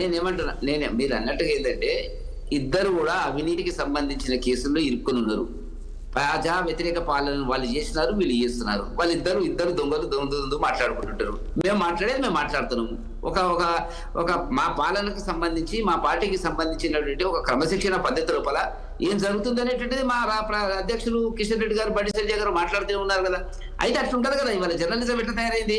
తిడితే తప్ప, తొక్కితే తప్ప, 200 మీటర్ల లోపలికి భూమిలోకి పాతి పెడితే తప్ప అంటేనే అది మీరు ప్రచారాలకు తీసుకొస్తారు. అది జరుగుతున్నటువంటిది. కాబట్టి ప్రజలు గమనిస్తారు కదా ఈ చెత్త రాజకీయాలు, ఈ మురికి రాజకీయాలను విముక్తి కావాలని ప్రజలు. ఒక నిమిషం, ఒక రామ్మోహన్ రావు గారికి వెళ్లే ముందు ఒక్కసారి దిలీప్ గారు ఒక్క నిమిషం, నేను అడగాలంటే అడగరా? చెప్పండి దిలీప్ గారు. సో నేను కంక్లూడ్ చేయాలంటే చెప్పండి, నేను అర్జెంట్ కిందికి పోవాలి. పర్లేదు దిలీప్ గారు, నేనేమంటా ఈ కేసు ఈ లెక్కన మీరు అన్నట్లు ఈ పెద్ద తెగేది ఏం లేదు. సో ఇక్కడ చూస్తే సిట్టును కేసీఆర్ ప్రశ్నించే అవకాశం ఉంటుందా ఆయన పట్టి చూస్తే? కేసీఆర్ ప్రశ్నించడానికి కూడా అవకాశం ఉంటదని కాదు, కానీ ఏం ప్రశ్నిస్తాడు? ఏది కాదంటాడు? ఆయనకి ఏం తెలుసు? హరీష్ ది ట్యాప్ చేశారు, లేదా హరీష్ చెప్పాడు, సంతోష్ చెప్పాడు అంటే వాడిని అడుగంటాడు. ఆయన చెప్పే ఫంక్షన్ కాదు కదా. పోలీసుకి నేను ఎప్పుడు చెప్పాను, నాకు ఆధారం చూపించంటాడు. ఆధారం మీద ఉండదు, మీరు చూపెట్టలేరు. ఓన్లీ థింగ్ అంటే ఓరల్ స్టేట్మెంట్ లో వన్ ఆఫ్ ది ఆఫీసర్స్ బహుశా కేసీఆర్ ఆదేశం మేరకు నేను పలావాడిది ట్యాప్ చేసి అని ఉండొచ్చు. ఎందుకంటే కవితది ట్యాప్ చేయాలన్నా, అల్లుడిది ట్యాప్ చేయాలన్నా హరీష్ చెప్పలేడు, కేటీఆర్ చెప్పలేడు. ఇది సాధ్యపడే పని కాదు. చెప్పినా చేయరువాడు. ఒకవేళ డైరెక్ట్ కనుక ప్రభాకర్ రావుకి కేసీఆర్ చెప్తే తప్ప అనిల్ది కవితది కాదు, వాళ్ళ ఫ్యామిలీ హరీష్ కూడా కాదు. కాబట్టి అదేమన్నా ఆ స్టేట్మెంట్ లో వాళ్ళు చెప్పి ఉంటే అది చెప్పగలిగేవాడు కేసీఆర్ కాబట్టి ఎంక్వైరీ ఉంటుంది. అప్పుడు కేసీఆర్ ఏం చెప్తాడో మనందరికి కూడా ఆసక్తిగానే ఉంటుంది. ఎందుకంటే ఆయన వెనక్కి పోలేడు. ఆ ఇచ్చిన స్టేట్మెంట్ అఫీషియల్ గా రికార్డ్ చేశారు, పెట్టుకున్నారు. అది రేపు పొద్దున ఎవిడెన్స్ ఇన్ ద కోర్ట్ అవుతుంది. ఇక్కడ కేసీఆర్ కనుక అవును అని ఎట్లా అంటాడు చెప్పండి? నిజంగా చెప్పినా కాదేనండి. కాబట్టి ఏమవుతుంది, అధికారి ఎదుర్కొంటారు ఇక్కడ అంతా కానీ అధికారి. ఒకటి దిలీప్ గారు ఒక పాయింట్ చెప్పండి. ఇక్కడ ఇదంతా కూడా కక్షపూరితంగా చేస్తున్నారు అనేది అయితే పదే బీఆర్ఎస్ పార్టీ నేతలు అంటున్నారో, కేసీఆర్ని రోజు విచారించిన తర్వాత మళ్ళీ కూడా కేసీఆర్ని పిలిచే అవకాశం ఉంటుంది. కేసుకు సంబంధించి తెలియరండి, లాజికల్ కంక్లూజన్ కి వచ్చేసింది. ఇది ఫైనల్ స్టేట్మెంట్ కేసీఆర్. దాంతో ఈ మొత్తం ఎంక్వైరీ మిగిలిపోతుంది. ఇంకేమైనా అదనపు ఆధారాలు ఉంటే తప్ప వాళ్ళు ఇక ఛార్జ్ షీట్ ఫైల్ చేయాల్సిందే. అదొకటి. తర్వాత ఈ పొలిటికల్ వెండటా అని ముందే అన్న, రాజకీయ అవసరాల కోసం వాడుకునేది తప్ప వేరే అవసరాల కోసం కాదు. అది ఎందుకు అంటే అది లోకల్ బాడీ కావచ్చు, మరొకటి కావచ్చు. కాబట్టి నా ఉద్దేశంలో ఈ కేసీఆర్ ఎంక్వైరీ దీనికి క్లైమాక్స్. ఈ రోజు వినోద్ దిలీప్ గారు, ఈ రోజు విచారణ రేపు జరిగే మున్సిపాలిటీ ఎన్నికల్లో ఎవరికి ప్లస్ అయ్యే అవకాశం కనబడుతుంది? బీఆర్ఎస్ పార్టీకి ప్లస్ అయ్యే అవకాశం ఉందా? సానుభూతి ఏమైనా వచ్చే అవకాశం ఉందా? అయ్యో కేసీఆర్ ఇబ్బంది పెడుతున్నారు కదా పాపం. మన దేశం ఎట్లుంటదంటే, జనతా దళని అంత పెద్ద మెజార్టీతో ఇందిరాది మీద ఆమె ఎమర్జెన్సీ పెట్టిందని, కరప్ట్ అని అదని దించేసి గెలిపించారు. 2 ఏళ్లలో వీళ్ళతో తన్నుకుంటే జనతా దళ కుప్ప కూలిపోతే అంతకంటే భారీ మెజార్టీతో గెలిపించారు ఎవరిని? ఇందిరాగాంధీ. తప్పులు ఏమైపోయినాయి, ఆమె చేసిన కరప్షన్ అయిపోయింది దేవుడు తెలుసు. అసలు అడిగినోడే లేడు. ఈ రోజు మీరు ఎప్పుడు అవినీతి అన్నది సమాజంలో చర్చనీయాంశమా? అడిగిన వాడు లేడు. కాబట్టి సింపతి వాళ్ళకి వస్తుంది. అది లోకల్ బాడీ ఎలక్షన్స్ లో అది వస్తుంది. అంటే ఇప్పుడు వస్తుంది అంటే ఇప్పటికి మనం చెప్పలేం. మరి అది మొన్న బీఆర్ఎస్ గెలుస్తేనే అన్ని సర్వేలు చెప్పినాయి అక్కడ జూబ్లీ హిల్స్ లో. తీరా వచ్చేవరకల్లా 4,500 కూడా ఇచ్చారు అక్కడ ఒక ఓటుకి కాంగ్రెస్. వీళ్ళేమో 1,000-1,500 ఇచ్చారు. ఓపెన్ డిస్కషన్ అయిపోయింది. ఇప్పుడు ఓట్లకు పైసలు ఇవ్వడం వీళ్ళు వెనకంజ చేశారు. ఈ వెనకంజ వల్ల చేతుల స్థానాన్ని కోల్పోయారు కాంగ్రెస్ కి. బీజేపీ అయితే అడ్రస్ లేదు. ఎందుకంటే మన రెడ్డి గారు చెప్పినట్టు వాల్యూస్ ప్రిన్సిపల్స్ అనుకుంటూ వాడు ఇచ్చినట్టే లేరు. లేదు దిలీప్ గారు ఇప్పుడు వెంకటరెడ్డి గారు అంటున్నారు, ఇప్పుడు కాంగ్రెస్ చూశారు, బీఆర్ఎస్ చూశారు, కాంగ్రెస్ చూశారు. ప్రజలు ఈ 2 ఆ పార్టీలే కాబట్టి నెక్స్ట్ ప్రజలంతా మా వైపు వస్తారనే విధంగా వీళ్ళకి చాలా కాన్ఫిడెన్స్ గా ఉన్నారు. ఆ పరిస్థితి ఉందా తెలంగాణలో? ఆ పరిస్థితి తెలంగాణలో ఉందా? నేనేమన్నా ఉంటా అడుగుతున్నా. ఎవరు డబ్బులు ఇస్తే వాడే దేవుడు తప్ప ఆ ముగ్గురులో అసలు డబ్బులు ఇవ్వని వాడికి ఓటేయరు అసలు. నేను కూడా అండి మన కోమటిరెడ్డి ఎలక్షన్స్ లో రాజీవ్ బాలకృష్ణ నేను చీఫ్ ఏజెంట్ పనిచేశా. 3-4 ఊళ్ళు అసలు వాడు పోలేదు. పోలింగ్ కేంద్ర అంటే మారికి ఎవరు రాలేదు, మా డబ్బులు ఇవ్వలేదు అన్నాడు. 4 గంటల కంటే డబ్బులు ఇచ్చాడంటే పోలవమంటే వెళ్ళిపోయారు. ఇది పరిస్థితి ఉందండి మా డెమోక్రసీలో. మన పోలీసు ఆఫీసర్ చెప్పారు ఆ వాహనాల్లో డబ్బులు తరలించాం అని చెప్తే సుమోటోగా తీసుకుని ఎలక్షన్ కమిషన్ ఎక్కడెక్కడ వాడు డబ్బులు పంచాడు అది రద్దు చేయాలి కదా. ఆ మెకానిజం ఉందా అసలు? అడిగినోడే లేడు అసలు కరప్షన్ గురించి. వెంకరెడ్డి గారే చేయాలా మాట్లాడి మీ బీజేపీ అధిష్టానంతో అసలు అట్లాంటి ప్రస్తావన వచ్చిన నా పట్టుబడ్డ క్యాండిడేట్ నేను ఎలక్షన్ కమిషన్ వీడియో పెట్టా. ఒక్కొక్కటి ఇది మ్యారేజ్ హాల్లో పెట్టి బాటిల్స్ ఇద్దరు 2 పట్టుకొని పరిగెత్తున్నారు మోటార్ సైకిల్ మీద. నేను ఆ విజువల్ చూపిస్తే చీఫ్ ఎలక్షన్ కమిషన్ అంటాడు ఇది ఎట్లా కేసు పెడతామండి, ఒక్కొక్కడికి 2 బాటిల్ తీసుకోవడానికి పర్మిషన్ ఉందన్నాడు. 2 బాటిల్స్ అంటే తీసుకోవచ్చు.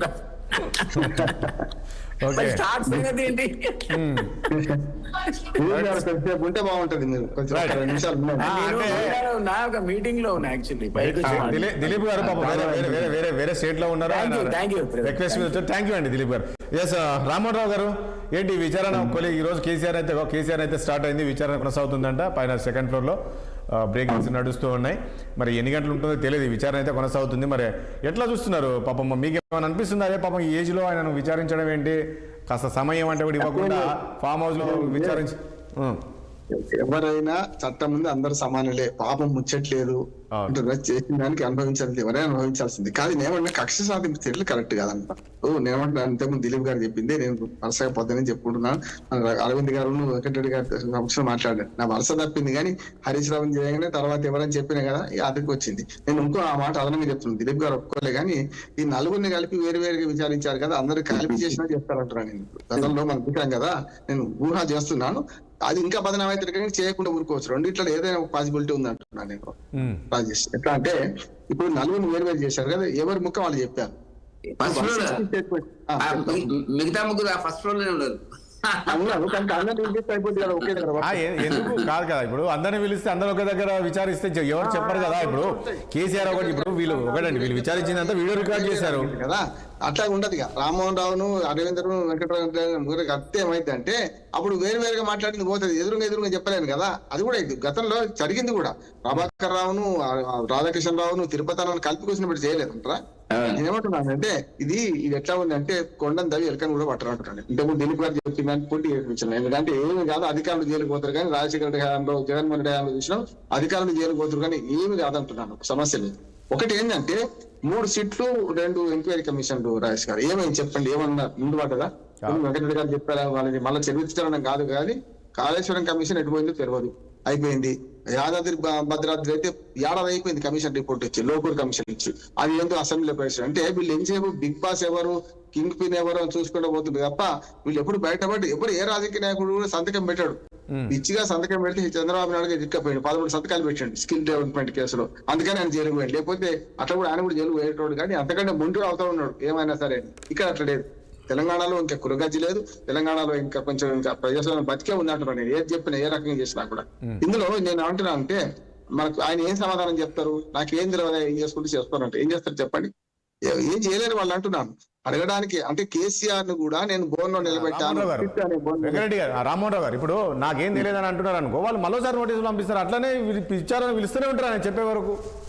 ఏం కాదు, ఏముంటది ఒకసారి 2 సార్లు. ఇప్పుడు చూసాం కదా 7 గంటలు కూర్చుని పెట్టి 7 ప్రశ్నలు అడగలేదు, అదే అడిగిన ప్రశ్న అడిగిన హరీష్ రావు చెప్పింది కదా, అదే కేటీఆర్ చెప్పింది కదా, సంతోష్ చెప్పింది కదా.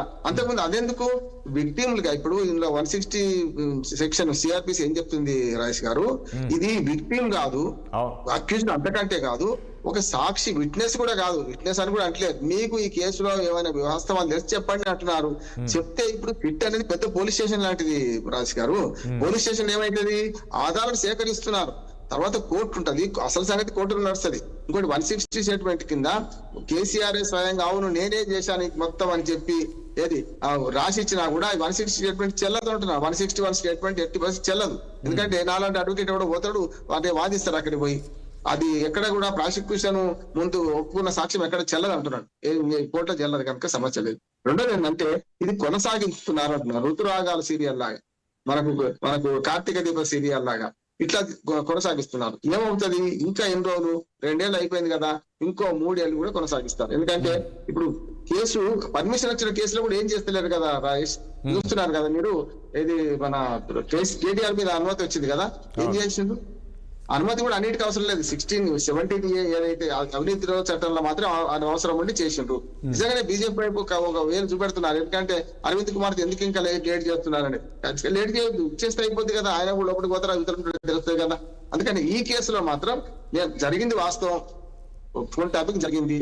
కొంత సంధిస్తే రాజభక్తి స్వామి అంటే నేనేమంటా కరెక్ట్ అన్నట్లు. ఒకటి రామ్మోహన్ రావు గారు ఇక్కడ ఒక పాయింట్, సరే ఫోన్ ట్యాపింగ్ జరిగిందని మీరు అంటున్నారు, అది కేసీఆర్ చెప్తేనే. కేసీఆర్ ఒకటి చెప్తే వీళ్ళు కిందలు 4 గంటలు రికార్డ్ చేశారా ఏంటి? అట్లాగే జరిగి ఉండొచ్చా, మిస్యూజ్ చేసి ఉండొచ్చా? ఖచ్చితంగా నేనేమంటా అంటే స్వామి కార్యం సహకార్యం 2 చేసుకున్నారంటున్నాను. ఇప్పుడు స్వామి కార్యం ఏమో కేసీఆర్ గారు చెప్పింది కావచ్చు, కేసీఆర్ చెప్పింది పక్కన పెట్టండి. లీగల్ ఫోన్ ట్యాపింగ్ అయితే కొన్ని నెంబర్లు వచ్చినాయి కదా, మీదో నాదో మన 4 నెంబర్లు ఇచ్చింది అనుకోండి, వీరు తీవ్రవాదులు లేకుంటే మత తీవ్రవాదులు, వామపక్ష తీవ్రవాదులు లేకుంటే సంఘ తీవ్రవాదులు ఇస్తే ఆ నెంబర్లు కిందికి వచ్చినాయి కదా. ఆ నెంబర్లు ఏందో తేలాలంటున్నాను. వెంకటరెడ్డి గారు అంగీకరించారు కానీ ఆ నెంబర్లు ఏదో తేలితే అసలు దొంగ నెంబర్లు తేలితాయి కదా. ఇంతమంది అయితే నెంబర్లు ఉండే కదా, రియల్ ఎస్టేట్ వ్యాపారులు లేకుంటే మన సెలబ్రిటీస్ ఈ పేర్లు అయితే ఉండే కదా. ఆ పేర్లు అయితే మన సంఘ విద్రోహులు అయితే కాదు కదా. వాళ్ళందరూ అయితే ప్రతిపక్షాలు ఏమో సంఘ విద్రోహులు కాదు కానీ ప్రతిపక్ష పార్టీ నాయకులంతా అధికార పార్టీకి వ్యతిరేకులు కనుక వాళ్ళ కదలికలు తెలుసుకుంటారు. అసలు గూఢచర్యలు లేదు ఎప్పుడు చెప్పండి, ఇప్పుడు లేదా? ఇప్పుడు రేవంత్ రెడ్డి ప్రభుత్వం జరుగుతలేదా? అందుకని మన చర్చలో ఏమవుతుందంటే ఇప్పుడు కనపడని చెయ్యి, ఆ నాటకం ఆడిస్తున్న చెయ్యి ఇక్కడ లేదు. వాడు మాట్లాడాలి లెక్క అయితే. నాటకవాల్సిన చెయ్యి వ్యక్తి లేడు. మనం నలుగురు వేరే మనం గుడుగుడు గురించి వాడుకుంటున్నాం. అసలు చెయ్యి ఏం చేస్తుంది అంటే ఇప్పుడైనా అప్పుడైనా రేవంత్ రెడ్డి గారు అన్నారు కదా, ఇప్పుడు కూడా జరుగుతుంది లీగల్ ఫోన్ ట్యాపింగ్ అంటున్నాడు. లీగల్ ఫోన్ ట్యాపింగ్ మాత్రమే జరుగుతుంది అంటే చెప్పగలుగుతారా? రేవంత్ రెడ్డి గారు చెప్పలేడు కదా. అందుకనే ఇప్పుడు విక్టిములు పిలవదలుచుకుంటే రేవంత్ రెడ్డి ఎందుకు పిలుస్తలేదు సిట్ అని అడుగుతున్నాను.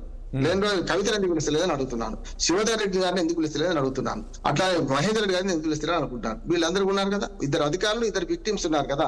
మా ఫోన్ ట్యాప్ అయిందని బహిరంగంగా ముఖ్యమంత్రి హోదాలో ఉన్నా, అప్పుడు పిసిసి అధ్యక్షుడు హోదాలో ఉన్నా నాది అయిందని చెప్తున్నాడు కదా.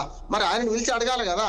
ఇప్పుడు కేసీఆర్ పిలిచినప్పుడు ఆయన కూడా సిట్ ముందుకు రావన్నారా వద్దా? అవును, చట్టం పిలుస్తారేమో, సమానం చెప్పలేం కదా. కాదా? ఇంకా కేసు ఇంకా ఎవరెవరు పిలుస్తారు, ఇంకా ఉందనుకోవచ్చు కదా. మన ఇబ్బంది క్లోజ్ అయింది అనుకోలేం కదా రామ్మోహన్ రావు గారు. దమ్ము లేదు వీళ్ళకు, రేవంత్ రెడ్డి పిలిచే దమ్ము లేదు వీళ్ళకు. సమస్య చూడండి, మీరు పిలువరం ఉంటున్నాను, రాసుకోండి, పిలువరం ఉంటున్నాను. రేవంత్ రెడ్డి పిలవగలుగుతారా ఈ సీటు? గదగా దొరుకుతారు. అధికారులు ఏముందండి, ఏ అధికార పార్టీ అధికారులు ఉంటే వాళ్ళకు మడుగులు వస్తారు, వాళ్ళ సమస్య లేదు. కాకపోతే ఏమైందంటే ఇటువంటి కక్ష సాధింపులు చేస్తే రేపు ప్రభుత్వం మారినాక మళ్ళీ వీళ్ళు కూడా సెక్రటరీ మాన్యాలు పడతారు అని అనుకుంటాం మనం అప్పుడప్పుడు. అది కూడా జరగదు అంటున్నాను. అదే మహేందర్ రెడ్డి మీద రేవంత్ రెడ్డి గారు లిటరల్లీ మనం అన్పార్లమెంట్ లాంగ్వేజ్ ఏది పడితే అది మాట్లాడాడు. అదే మహేందర్ రెడ్డిని అధికారం రాగా రేవంత్ రెడ్డి ఏం చేసారు, అందులో లేదా మన టీఎస్పీఎస్ అధ్యక్షుడు చేయలేదా? అంటే అధికారులు ఎట్లా ఉంటారు రాజేష్ గారు, నేను 30 ఏళ్ళ రాజకీయ అనుభవం చెప్తున్నాను. అధికారులు ఎట్లా ఉంటారంటే వాళ్ళకు అవసరమైన పనులు తీసుకుంటారు, తర్వాత ఏమైంది అంటే తర్వాత వాళ్ళు ఏ ప్రభుత్వం సంప్రదాయం లొంగిపోతారు అంటున్నాను.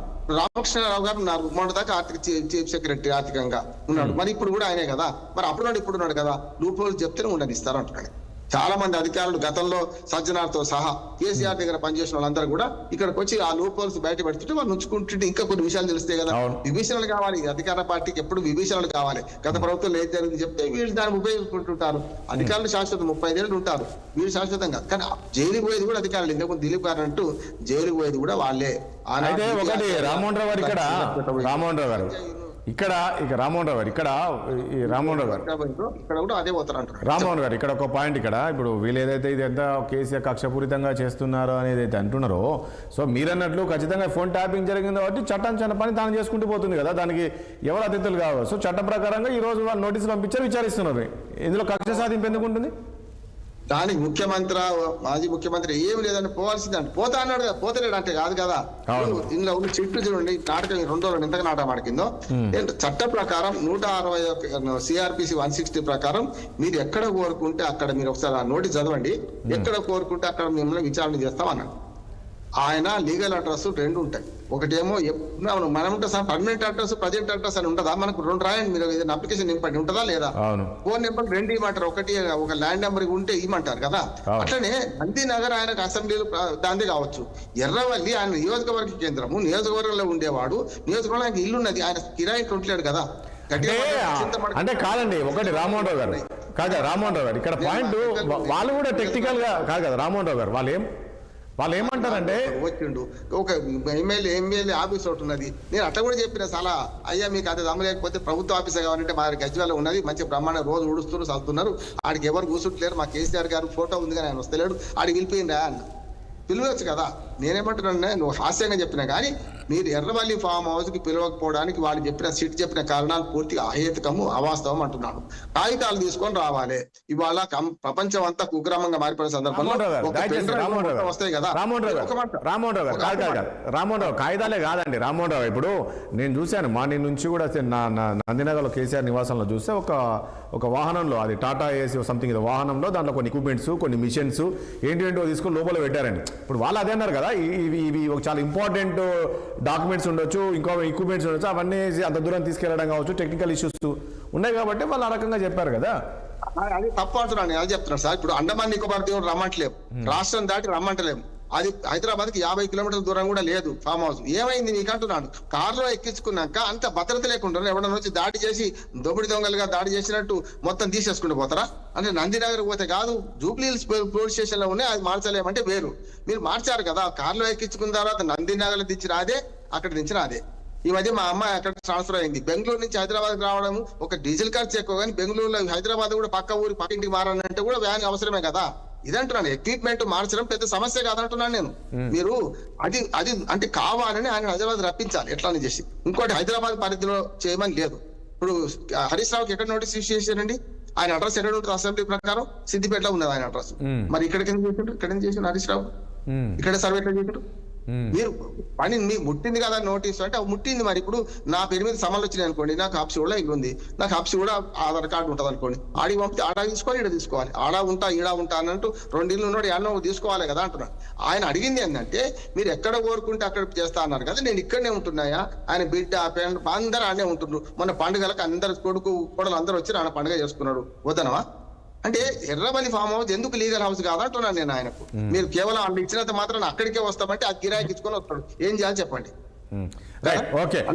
అరవింద్ గారు ఇట్లా ఇప్పుడు ఎన్నికల టైంలో మీరు ఏమన్నాడు సర్పంచ్ ఎన్నికల్లో చూస్తే బీఆర్ఎస్ పార్టీ మంచిగా పుంజుకుంది, మనం అనుకున్న దానికన్నా ఎక్కువ బీఆర్ఎస్ పార్టీ బలపరిచిన అభ్యర్థులు గెలిచారనేది మీరు అనుకున్నారు. ఇప్పుడు మున్సిపాలిటీలో కూడా ఈసారి గుర్తు మీద కాబట్టి బాగానే గెలుస్తుంది, ఒక పుంజుకుంటుందా ఉన్న సమయంలో ఈరోజు మీ అధినేతనే ఈ రకంగా ఆరోపణలు ఎదుర్కొని విచారిస్తున్నారంటే మీకు కాస్త ప్రజల్లో నెగిటివ్ ఉండదా? అరే ఈ రకంగా చేశారా వీళ్ళనా మనం గెలిపించుకున్నది 10 ఏళ్ళు, వీళ్ళకి అధికారం ఇచ్చింది, అవసరం ఇలాంటి వాళ్ళు అనేది ప్రజల్లో ఒక నమ్మకం అనేది సన్నగిలదా? ముమ్మాటికి ఉండదు సార్, ముమ్మాటికి ఉండదు. ఎందుకు ఉండదు అనంటే ఇవాళ కేసీఆర్ గారి వ్యవహారం వేరు, కేసీఆర్ గారికి ఉన్నటువంటి అది వేరు. కేసీఆర్ గారు గొప్ప ఉద్యమ నాయకుడు, తర్వాత తెలంగాణ తొలి ముఖ్యమంత్రి. కేసీఆర్ గారు ఏ పని చేసినప్పటికీ కూడా తెలంగాణ ప్రయోజనాల కోసమే చేసిండు, సంక్షేమమే అభివృద్ధి ధ్యేయంగా పనిచేసిండు. కేసీఆర్ గారి పైన ఇట్లాంటి అభిప్రాయం మాత్రం ఎట్టి పరిస్థితుల్లో తెలంగాణ రాష్ట్రంలో ఉన్నటువంటి వాళ్ళకు ఉండదు సార్. ఇవాళ రోడ్డు మీదికి వచ్చి కొందరు, ఇంట్లో ఉండి మరికొందరు, వీళ్ళందరూ కూడా ఇది ఎట్టి పరిస్థితుల్లో వీళ్ళు వ్యవహరిస్తున్నటువంటి తీరు సరైనటువంటి పద్ధతి కాదు సుమా అనేటువంటి విషయాన్ని మాత్రం వ్యక్తం చేస్తా ఉన్నారు. వాళ్ళ అభిప్రాయం ఏంది అని అంటే సార్, తెలంగాణ రాష్ట్రాన్ని తీసుకొచ్చి తెలంగాణ రాష్ట్రంలో ఇందాక దిలీప్ కుమార్ సార్ అదే చెప్పిండు, రామ్మోహన్ సార్ అదే చెప్పిండు, వెంకటరెడ్డి అన్న గారు కూడా అదే చెప్పిండ్రు. ఈ గూఢాచార వ్యవస్థ అనేది అంతెందుకు మనకు స్వాతంత్రం వచ్చిన తర్వాత 1952 నుంచి ఇప్పటి వరకు, అంతకు ముందుకు 1885 నుంచి, అంటే ఈ వ్యవస్థ కంటిన్యూస్ గా వస్తున్నటువంటి ప్రాసెస్ అనేటువంటి విషయం చాలా స్పష్టంగా చెప్తా ఉన్నారు.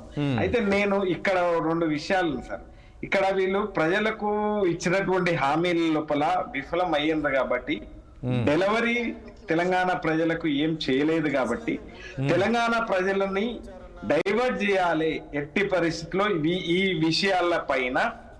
ఇప్పుడు ఎన్నికలు వచ్చినాయి సార్, ఏది ఏమైనా ఎట్లాంటి ప్రయోగాలు వీళ్ళు చేసినప్పటికీ కూడా తెలంగాణ ప్రజలు చైతన్యవంతులు, తెలంగాణ ప్రజలు విఘ్నతతోని ఆలోచన చేస్తారు. తెలంగాణ ప్రజలు ఫోన్ ట్యాపింగ్ చేయమని చెప్పేసి ఎవరు అడగారు కదండి. ఇప్పుడు నలుగురితో మనం డిస్కషన్ పెట్టాము, అందులో అందరూ ఒకే విషయం చెప్తున్నారు, కరెక్ట్ కాదు కదా. ఈ రోజు కేసీఆర్ చేసింది అంటే బీఆర్ఎస్ పార్టీ చేసింది, మీరు ఇట్లా మంది ఫోన్లు వినడానికి కాదు కదా మీ చేతిలో తెలంగాణ పెట్టింది, కాదు మంది ఫోన్లు వినడానికి కాదు కదా మీ తెలంగాణ మీ చేతిలో పెట్టింది, తెలంగాణకు శ్రీరామ రక్షగా కేసీఆర్ ఉంటాడని అందరూ అనుకున్నారు. కానీ ఈరోజు కేసీఆర్ దగ్గర ఉన్న టీం వ్యవహరించడం వల్లనే కదా ఈరోజు మీ చేతుల నుంచి పార్టీ కాంగ్రెస్ పార్టీలోకి వెళ్ళింది, కాంగ్రెస్లోకి వెళ్ళింది, రాష్ట్ర ప్రజలంతా కూడా అటు వెళ్ళిపోయారు కదా, ప్రభుత్వం వెళ్ళిపోయింది. తెలంగాణ ప్రజలు ఇంకా గొప్పగా అభివృద్ధి చేస్తాడేమో.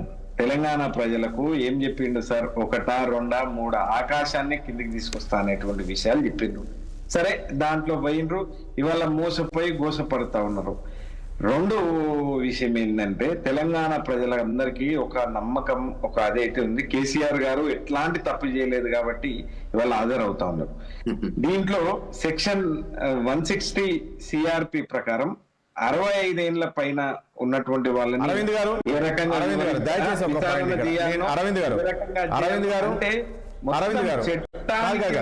చట్ట విరుద్ధంగా వీళ్ళు చేస్తున్నటువంటి అరవింద్ గారు నేనేమంటా, మీరు ఎలాంటి తప్పు చేయనప్పుడు ఎందుకు మరి ఆందోళనలు? ఆది నుంచి ఇప్పటి వరకు కూడా కేసీఆర్ గారు ఆనవాళ్ళు లేకుండా ఈయన చేస్తాడా సార్? ఎట్లా సాధ్యమైతుంది? కాబట్టి ఒకటి, ఇప్పుడు ఎన్నికలు ఇక్కడ ఆయనకు ఒక్కటే ప్రధానంగా, మొన్ననేమో వ్యక్తులతోని అదైనటువంటి అది, ఇవాళ సింబల్ కారు గుర్తు ఉంటుంది కాబట్టి ఈ కారు గుర్తు ఎట్టి పరిస్థితుల్లో ఎక్కువ స్థానాలు రావద్దు అనేటువంటి ఆలోచన చేసి ఇవాళ మేము బిజీగా ఉన్నాం సార్. ఈ ఎన్నికలు, మున్సిపల్ ఎన్నికల లోపల మేము బిజీగా ఉన్నాం. దీని నుంచి వీళ్ళని పక్కదారి ఎట్లా పట్టియాలి? కేసీఆర్ ఇవాళ డే మొత్తం వేస్టేగా సార్. మేము ప్రచారంలో ఉండాలి, మేము ఇవాళ ప్రచారంలో ఈ గంట అంటే ఈ డే అంతా కూడా బీఆర్ఎస్ పార్టీ వాళ్ళకు వేస్ట్ ఎట్లా చేయాలి, మేము ఎట్లా కనెక్ట్ కావాలి అనేటువంటి దుర్మార్గమైనటువంటి ఆలోచన ఏదైతే ఉందో, ఆవగింజంత పొరపాటు కూడా కేసీఆర్ గారు చేయలేదు. కేసీఆర్ గారు దేశంలో నెంబర్ 1 స్థానంగా ఎట్లా నిలబెట్టాలి అనేటువంటి ఆలోచన ఒకటే చేసిండ్రు అనేటువంటి విషయాన్ని మాత్రం నేను ఈ సందర్భంగా తెలియజేస్తా ఉన్నా. ఏమైనా న్యాయమే గెలుస్తుంది అనేటువంటి విశ్వాసం మాత్రం మాకు సంపూర్ణంగా ఉంది సార్. రైట్. ఒకటి వెంకటరెడ్డి గారు, ఇక్కడ ఒక పాయింట్, మనం అంటే ఎప్పుడైతే సిట్ కేసీఆర్కు నోటీసులు జారీ చేశారన్నప్పటి నుంచి కూడా బీఆర్ఎస్ నేతలు ఒకటి చెప్తున్నారు, అసలు ఏంది తెలంగాణ జాతిపిత అలాంటి నాయకుడిని ఈరోజు అసలు విచారించడం ఏంటి, నోటీసులు పంపించడం ఏంటి అనే విధంగా ఈరోజు వాళ్ళు ఆ రకంగా జాతిపితతోటి కేసీఆర్ను వర్ణిస్తున్నారు. ఒక కేసీఆర్ను టచ్ చేస్తే ఈరోజు తెలంగాణ సెంటిమెంట్ మరొకటి రాస్తుంది అని, కేసీఆర్ను టచ్ చేస్తే తెలంగాణ ఆత్మగౌరవాన్ని టచ్ చేసినట్లు అనేది ఈరోజు వీళ్ళు చెప్తూ ఉన్నారు. ఇప్పుడు ఒక్కటి రాజేష్ గారు, మీరు పని చేస్తూనే ఉన్నారు, నేను ఉద్యమంలో ఉన్నా, 69 నుంచి ఉద్యమంలో ఉన్నా. 2009 జేఏసీ ఏర్పడక ముందు కేసీఆర్ ఉద్యమకారుడు, తెలంగాణ కోసం పోరాడుతున్నాడు అనేటువంటి అనేక ఒడదుడుకులు ఎదుర్కొన్నటువంటి సందర్భాలు చూస్తున్నాం. ఎన్నిటికి పోటీ చేస్తే ఎన్ని గెలిచిండ్రు, ఎంతమంది పారిపోయారు ఆయన పార్టీలోకి వెళ్ళి, వరంగల్ సత్యనారాయణ రెడ్డి ఆ గ్రూప్ అంతా 27-28 గెలిచినప్పుడు అనేటువంటిది పెద్ద సీన్ లేదండి. ఎప్పుడైతే ఉద్యోగులు బయటకు వచ్చినారో, సబ్బండ వర్గాలు ముందుకొచ్చి జేఏసీ అన్ని పార్టీలతో ఏర్పడ్డదో ప్రజలు నమ్మినారు. అప్పుడు అంతవరకు అతన్ని నమ్మలే. ఏదో చెప్తుంటాడు, సరే కాసు అయితే మంచిదే కానీ అతని నుంచి కాదు, ఏదో రాజకీయ అవసరాల కోసం చేస్తున్నారు చర్చ మనం మర్చిపోతే ఎట్లయితుందండి. ఆ తర్వాత ఉద్యమము ఆయన చేతులు కోదండరావు గారు జేఏసీ ఇట్లా వచ్చిన తర్వాత అది ఒక ఉద్ధృత రూపంకి వచ్చింది. ప్రజలంతా కలిసి వచ్చినారు. ఒక ఆంధ్ర మీడియా, ఆంధ్ర కథ ఇవన్నిటికి వ్యతిరేకంగా జరిగినటువంటి ఉద్యమంలో మనం ఒక కొలిక్కి వచ్చినాం. బీజేపీ పార్టీ పార్లమెంట్ లో మద్దతు ఇచ్చింది. అన్ని పార్టీలు, కమ్యూనిస్టులు, దత్తాత్రేయ గారు, గద్దర్ గారు ఒక వేదిక మీద కూర్చున్నటువంటి గొప్ప ఉద్యమం ఉండేది. అని కాదని ఎట్లంటారు. అది జరిగింది, అయిపోయిన తర్వాత కుటుంబం. ఇప్పుడు సానుభూతి వస్తుంది అంటున్నారు. నేను నా స్టడీ చెప్తున్నాను. చాలా కాలం నుంచి నేను చేసినటువంటిది ఏంటంటే, ఏమీ సానుభూతి రాదండి. ఆయన మీద ఇంతవరకు ఉన్నది ప్రజలకు. దోసుకున్నారు మొత్తం కుటుంబం మొత్తము. అంటే ఆఖరికి సంతోష్ ఎవరండి? సంతోష్ కూడా రాజ్యసభ సభ్యుడు అవుతాడు. కోదండరావు లాంటి వాడు కాడు. నేను అడుగుతున్న ప్రశ్న అది. కోదండరావు లాంటి వాడు కాదు. మాలాంటి వాళ్ళకి అవకాశాలు రావు. ఆ కుటుంబమే త్యాగం చేసిందా? కవిత ఏంటండి? మహబూబాద్ లో ఉద్యమానికి పోతున్నప్పుడు మేము కోదండరాం గారు పోతున్నప్పుడు, ఎందుకంటే కవిత కూడా ఉద్యమం చేసింది కదా వెంకటరెడ్డి గారు. కవిత అందరం చేసినామండి. చేశారనుకోండి, కాదనట్లేదు. కేసీఆర్ కూతురు కాబట్టి మీరు కెమెరాలు ఎక్కువ పెడతారు, నా అలాంటి వాడి మీద పెట్టరు. అట్లే ఉంటుంది. ఇంతే మరి అదే ఇప్పుడు నేనేమంటున్నా అంటే సానుభూతి అసలు రాదు. రేవంత్ రెడ్డి గారు కూడా పట్టుబడ్డాడు, మనకు తెలుసు. సానుభూతి ఎందుకు వచ్చిందంటే కేసీఆర్ మీద ఉన్నటువంటి ఒక రకమైనటువంటి విద్యావంతులైనటువంటి ఎన్నడో దిలీప్ కుమార్ గారు ఏం చెప్తున్నారు, ఇందిరాగాంధీ గెలిచింది అనేటువంటిది అట్లా కాదు. ప్రజలు చైతన్యం అంటే చదువుకున్న వాళ్ళ సంఖ్య పెరిగిపోయింది, 50% పెరిగింది. ఆనాటికి ఈనాటికి మార్పులు ఉన్నాయి. చదువుకున్న వాళ్ళు, విజ్ఞులు, మేధావులు, అందరూ ఉద్యోగస్తులు, రిటైర్ అందరూ తెలుసు. కేసీఆర్ అవినీతి పాలన చేసిండు, అవినీతి సంపాదించిన చర్చ ఇంకెక్కడ ఉంటదండి. ఆల్రెడీ వాళ్ళు కన్విన్స్ అయి ఉన్నారు.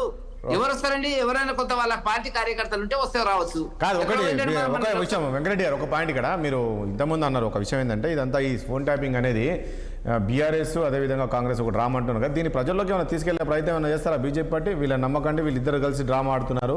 సో అసలైన బీజేపీ తెలంగాణ కోసం మేము చెప్తూనే ఉన్నాం కానీ ఎంతవరకు అవుతుంది ప్రజలకు అనేటువంటిది ఇప్పుడు రిజల్ట్స్ లో తెలుస్తుంది కదా, కొంత ఐడియా వస్తుంది మనకు. రాలేదు కాదు, అది రెండు పార్టీలు కూడా దోచుకునేవి, రెండు పార్టీలు కాంప్రమైజ్ అయినవి అనేటువంటిది నాకు తెలుసు. భవిష్యత్తులో కూడా ఈ రెండు పార్టీలు కలిసిపోతాయి. ఎందుకంటే బీజేపీ ముందుకు రాకూడదు అనుకున్నప్పుడు ఈ తతంగం అంతా, వ్యవహారం అంతా నడిపిస్తారు, కలిసిపోతారు. రకరకాల ఈక్వేషన్స్ వస్తాయండి.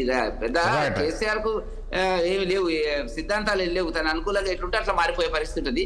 నేనేమంటున్నా, ఆయన పార్టీ అధ్యక్షుడు అరవింద్ గారు చెప్తారు, ఆయన సతాయిస్తారు చెప్తున్నాడు కదా.